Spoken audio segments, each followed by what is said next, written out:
Kalau anda baru dapat email panggilan ujian psikometrik penolong pegawai perangkaan grade E5, tahniah. Tapi jangan pandang ringan ujian ni sebab markah psikometrik ni boleh jadi penentu sama ada anda melepasi atau tidak melepasi. Ujian ini akan dijalankan pada 18 November 2025 dari jam 9 pagi sampai 5 petang dan anda ada 1 jam 30 minit untuk jawab semua soalan. Kekosongan cuma 13 jawatan tetap, 30 je simpanan. Memang sangat sengit persaingan. Jadi apa yang akan dinilai dalam ujian psikometrik perangkaan ni? Biasanya soalan akan tengok yang pertama integriti dan amanah, yang kedua disiplin dan etika kerja dan yang ketiga pemikiran logik dan ketepatan.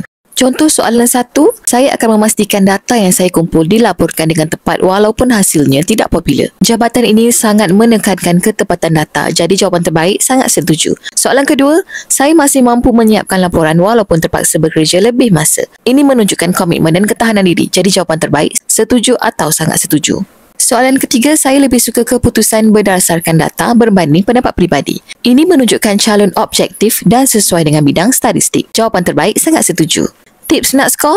Jangan jawab secara terlalu ekstrim, nanti nampak tak konsisten. Baca setiap pernyataan dengan tenang. Faham karakter kerja, analytical, tepat dan jujur. Latih diri dengan contoh soalan psikometrik sebenar sebelum exam. Untuk challenge Anil ni nak dapatkan rujukan ujian psikometrik yang mana ada 200 ke 400 contoh soalan berserta jawapan dan penerangannya. Boleh baca nota sekali, boleh ke profil dan klik link di bio kami.